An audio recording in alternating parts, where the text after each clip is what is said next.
안녕하세요. 뉴스반장입니다. 8개월간 국민대가 벌인 윤석열 대통령 부인 김건희 씨 논문조사 결과가 발표됐습니다.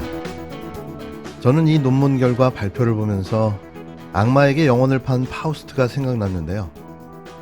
아무리 살아있는 권력이 무섭고 또 권력의 눈치를 보고 줄을 잘 서야 먹고 산다지만 아주 대놓고 표절 논문을 표절이 아니라고 발표하는 패기와 용기는 놀라울 수밖에 없습니다. 스스로 대학의 권위를 내동댕이 쳐버린 공정의 대학 국민대. 앞으로 5년만 존재하려는 걸까요? 표절을 표절이라, 부정을 부정이라 말 못하는 지성의 요람. 무너진 국민대의 정의와 공정 앞에 삼가 조의를 표합니다. 그렇게 질질 끌어대더니 결국 예상했던 결과가 나왔는데요. 논문 표절 의혹이 제기된 윤석열 대통령 부인 김건희 씨의 박사학위 논문 등에 대해 국민대가 8개월간의 재조사 끝에 연구 부정이 아니라는 황당한 결론을 내렸습니다. 이로써 전대미문의 김건희 씨의 박사학위는 그대로 유지되는데요. 대한민국 교육계의 흑역사로 남을 결정을 국민대가 내린 거죠. 국민대가 논문 표절 의혹이 제기됐던 김건희 씨의 박사학위 논문과 학술 논문 등 3편의 논문에 대해 연구 부정이 아니라고 결론 내렸습니다. 누가 봐도 표절이고 누가 봐도 컨트롤 V인 내용을 아니라고 공식적으로 인정해 준 건데요. 국책 연구 사업 몇 개쯤은 받기로 하지 않았나 상상의 나래를 펴봅니다. 먼저 한글 유지를 영문 유지라고 번역해 부실 의혹이 제기됐던 학술 논문, 전 국민의 웃음거리가 됐던 그 논문 기억하시죠? 디지털 타임즈가 2006년 3월 보도한 기사와 토시까지 같았지만 인용 표기는 없었습니다. 하지만 국민대는 영문 표기를 포함한 완성도와 인용도에서 미흡한 점이 일부 있었지만 검증의 대상이 아니라는 어이없는 결론을 내놨는데요. 문제가 없다는 거죠. 또 이미 공개되어 있는 통계 자료를 활용했고 해당 논문 작성 당시엔 연구윤리 시스템 등이 미비했다는 이유를 덧붙였습니다. 면죄부를 주기 위한 꼼꼼한 해석에 입이 떡 벌어집니다. 국민대는 김건희 씨의 2008년 박사학위 논문도 연구윤리상 문제가 없다고 판단했는데요. 디지털 콘텐츠의 현황을 소개한 절이 역시 디지털 타임즈의 2006년 3월 기사와 일부 접속사 등만 제외하고 거의 같았고 주요 포털의 블로그 10곳에 게시된 글과 완전히 같은 문장이 발견된 논문이었습니다. 하지만 국민대는 역시 표절에 해당하거나 학문 분야에 통상적으로 용인되는 범위를 심각하게 벗어나는 연구 부정 행위에 해당하지 않는다고 밝혔는데요. 이로써 국민대는 기적의 논리로 표절 의혹이 제기됐던 김건희 씨의 논문 3편에 대해 학문적으로 문제가 없다고 최종 결론 내렸습니다. 또 나머지 학술 논문 1편에 대해선 검증 불가 판결을 내린 것으로 전해졌는데요. 국민대가 재조사에 들어간 지 8개월 만에 이 같은 결론이 내려짐에 따라 김건희 씨는 국민대 박사학위를 그대로 유지하게 됐습니다. 왜 국민대는 이런 결정을 내린 걸까요? 왜 대학이 정치를 해야 하는지 알 수가 없는데요. 이렇게 해서 얻는 게 뭘까요? 앞으로 국민대 박사학위가 어떤 취급을 당하게 될까요? 졸업생과 재학생들, 그리고 각종 학위를 이수 중인 학생들은 지금 어떤 생각을 하고 있을까요? 기자회견이라도 열어야 하는 거 아닙니까? 이게 공정이고 정입니까? 이게 상식일까요? 윤석열 대통령이 취임한 지 2달이 조금 넘었는데 각종 지표에서 대한민국의 위상은 바닥으로 곤두박질 치고 있습니다. 자랑스러운 대한민국이 부끄럽고 감추고 싶은 대한민국으로 바뀐 건데요. 어쩌다가 나라가 이렇게 된 걸까요? 이걸 4년 10개월을 견뎌내야 한다고요? 그렇게 오래 갈지도 의문입니다. 어제 MBC가 단독 보도한 내용이 저희에게 또 충격을 주고 있습니다. 윤석열 대통령의 지지율이 20%대로 추락하는데 가장 큰 영향을 미친 요인으로 줄곧 인사 문제가 꼽혀왔는데요. 국민의 눈높이에 맞지 않는 인사가 이어져 검증 시스템이 갖춰진 게 맞느냐는 지적이 나왔습니다.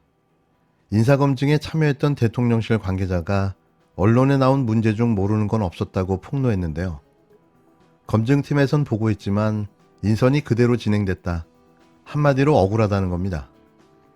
윤석열 대통령은 당선인 시절부터 인사를 추천하는 조직과 검증 조직을 분리하겠다고 했는데요. 그래야 인사 대상에 대한 선입견 없이 샅샅이 검증할 수 있다는 이유였습니다.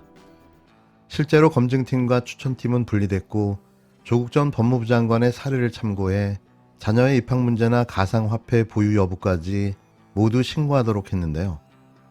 그러나 한덕수 국무총리의 김앤장 고액연봉 논란, 김인철 교육부 장관 후보자의 방석집 논문 심사, 정호영 보건복지부 장관 후보자의 아빠 찬스 의혹, 박순애 교육부 장관의 만취운전 경력 등 각종 의혹들이 터져나왔고 대통령실 인사검증 시스템이 제대로 작동하고 있냐는 비판이 쏟아졌습니다. 검증 단계에서 기본적인 의혹도 걸러내지 못했다는 비판이었는데요. 그러나 당시 검증에 참여했던 대통령실 관계자는 1차 검증은 어느 정부보다 꼼꼼하게 했다고 자부한다고 말했습니다. 인사 시스템 전체가 비판받는 건 억울하다는 뜻도 밝혔는데요. 검증팀은 인사청문회에서 지적될 만한 내용들을 보고했다면서 1차로 검증을 맡은 실무자 단계가 아니라 선택의 문제가 아니겠냐는 말을 했습니다. 인사결정권자의 선택에 문제가 있었다고 폭로 아닌 폭로를 한 건데요. 최종 결정권자는 누구였을까요? 인사검증을 담당했던 다른 관계자도 언론에 제기된 의혹 중 몰랐던 것은 없었다고 거듭 강조했는데요. 검증팀에서 문제가 될 만한 것들을 보고했는데도 인선이 진행됐다는 설명인 거죠. 대통령과 대통령실 고위 관계자들이 국민 눈높이에 맞지 않는 이들을 공직 후보자로 선택했다, 여론의 역풍을 맞았다는 분석이 나옵니다. 고위직 인사는 대통령과 비서실장, 해당 분야의 수석과 공직기강 비서관 사이의 협의로 이루어지는데요. 결국 선택하는 사람의 문제라는 건데 최종 인사권자의 선택이 더 신중해야 한다는 거죠. 기껏 추리고 추려 올려놓으면 자기가 아는 사람, 친한 사람, 같이 일했던 사람을 결정한다는 이야기입니다. 인사 시스템이 무슨 소용이 있을까요? 이게 현재 윤석열 정부가, 아니 윤 대통령이 벌이고 있는 일인 겁니다. 그래서 나라가 이 모양, 이 꼬라지가 되어버린 거죠.